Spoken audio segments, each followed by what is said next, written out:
I always thought moving to Oakwood Estates would be a smart move for my career. The neighborhood looked perfect.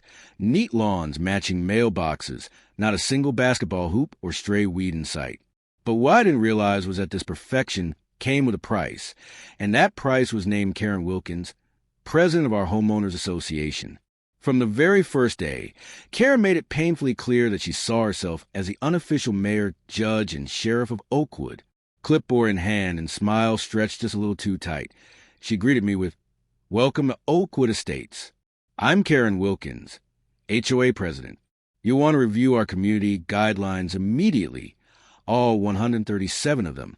I personally enforce each one." Then she handed me a binder thicker than my laptop. I had no idea that binder would become the rule book for a neighborhood showdown. The first signs of trouble came not long after I decided to upgrade my home office. I work in IT and often from home, so I installed a small satellite dish to improve my internet connectivity. I followed the rules, submitted all the paperwork, included diagrams, even made sure the dish was barely visible from the street and painted to match the roof tiles. The HOA approved it. 3 days after installation, I heard a firm knock at the door. I opened it to find Karen standing on my porch. Her platinum blonde bob didn't move an inch in the breeze, and her sunglasses sat high on her head like a crown. "That satellite dish is a violation," she snapped, pointing toward my roof like she just spotted a criminal on the run. "It's an eyesore. It needs to be removed within 24 hours. I kept calm, barely. "Actually, Karen, I submitted the paperwork last month and got official approval. I have the documents right here."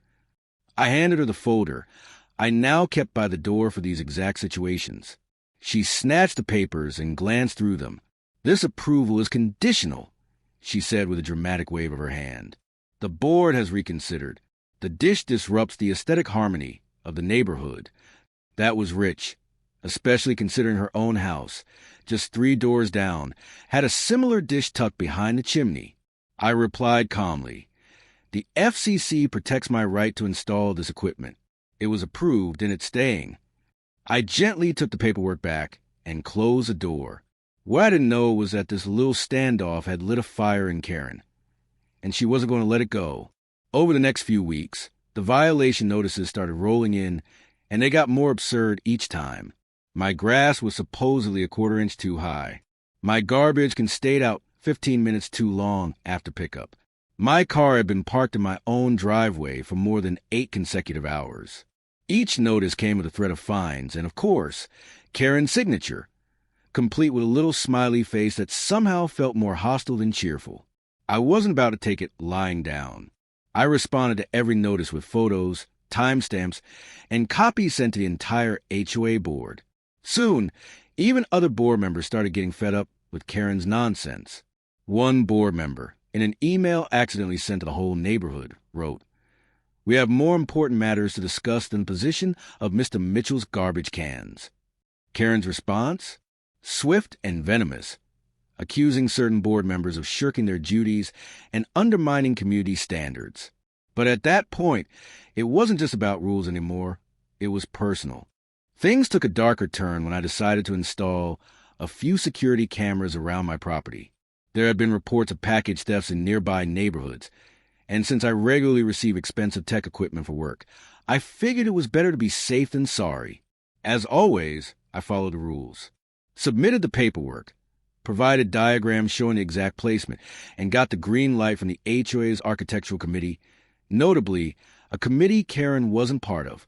2 days after cameras were up, I came back from grocery shopping and found Karen standing in my yard with a tape measure, inspecting the camera setup like she was preparing for a crime scene report.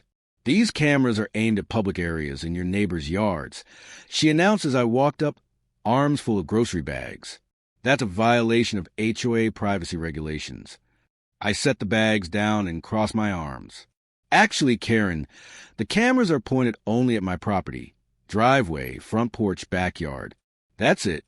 I even got them approved last week." I pulled up the email approval on my phone and showed her. Her jaw clenched. "I'm overriding their decision. Those cameras come down by tomorrow or you'll be fined $500 a day." Then she spun around and stormed off, nearly tripping over a sprinkler head on her way out. Later that night, I reviewed the footage just out of curiosity. At around 3 p.m., while I had been out shopping, a figure had crept up to my satellite dish. Zooming in, I was stunned. It was Karen, holding what looked like a spray can. She was trying to spray paint my dish black, likely so she could claim it violated the color restrictions in the HOA rules. Luckily for me, and unluckily for her, she couldn't reach it without a ladder. I saved the footage and sent it to the HOA board along with a calm, respectful message outlining what had happened. I asked, again, for help. Their response? Predictably weak. We encourage neighbors to resolve disputes amicably. Let's all remember we're part of the same community. In other words, we see what's happening, but we're not going to do a damn thing about it. I let it go, or so I thought. That weekend, I drove out to visit my parents, about 2 hours away. When I got back on Sunday evening, something felt off. On the side of my house, mounted just beneath the eaves, was a small black object. I looked closer. It was a camera, but not one I installed. It was aimed directly at my backyard. My first instinct was to rip it down, but my background in IT told me to document everything. I took photos, checked the area thoroughly, and found 2 more hidden devices, one facing my front door and the other pointed straight into my home office window. These weren't basic home security cams. They were surveillance devices, and I had a strong suspicion who put them there. Instead of confronting Karen and escalating things, I did the smart thing. I called a non-emergency police line and explained the situation. 2 officers arrived within the hour. They inspected the equipment, confirmed that the cameras were active and transmitting to an unknown receiver. They were visibly alarmed. Installing surveillance devices on someone else's private property without consent is illegal, one of the officers said. This could fall under criminal trespassing, invasion of privacy, even stalking, depending on what else we find. At that moment, I realized Karen hadn't just been annoying. She had crossed into criminal territory. Stalking, depending on the intent, one of the officers had said, turning toward me, "Do you have any idea who might have installed these devices?" I didn't even hesitate. I have footage from my own legal security cameras that might help. I invited the officers inside and queued up the recordings. Sure enough, the video clearly showed Karen creeping onto my property at sunrise, toolbox in hand, methodically installing the hidden cameras while I was away. She didn't even try to hide her face. The officers watched in stunned silence, occasionally exchanging looks. The senior officer finally said, "We're going to need a copy of this footage. This is a serious criminal matter." As they were gathering statements and collecting evidence, another car pulled into my driveway. I looked out the window and couldn't help but laugh. It was Karen, clipboard in hand, strutting up to my porch, completely unaware the police were inside. The moment her eyes met the police cruiser parked in front of my house, her whole body froze. The confident HOA queen suddenly looked nervous. One of the officers stepped outside. "Ma'am, are you Karen Wilkins?" "Yes, I'm the HOA president," she said, forcing a tight smile that didn't quite reach her eyes. "Is there a problem?" "We're investigating unauthorized surveillance equipment installed on this property," the officer explained. "Would you happen to know anything about that?" Karen's face morphed instantly, from smugness to confusion to sheer panic. I don't know what you mean. I'm just here to deliver a notice about improper landscaping." "Ma'am, we have video evidence showing you installing the devices earlier today," the officer said, his tone now firm. "Please stay where you are." What followed was one of the most uncomfortable and simultaneously satisfying hours I've experienced since moving into Oakwood Estates. The officer searched the property and confirmed that the cameras had been transmitting data directly to a receiver inside her home office. She tried every excuse in the book. First, she claimed it was her right as HOA president to monitor potential rule violations. Then she accused me of operating an illegal business from home. Finally, she broke down and admitted she was just tired of people disrespecting her authority. That last line said it all. The younger officer placed her in handcuffs while the senior one explained the charges to me: criminal trespassing, illegal surveillance, and invasion of privacy. "You'll need to appear in court," he said. But with the video evidence, this is a pretty clear-cut case. As they escorted Karen to the cruiser, neighbors began emerging from their homes, watching silently. Some filmed the scene on their phones. Karen's face turned crimson as she realized everyone was witnessing her downfall. "This is a mistake," she shouted. "I was just doing my job. Tell them I was just doing my job." No one said a word. The next morning, I received an email from the HOA vice president.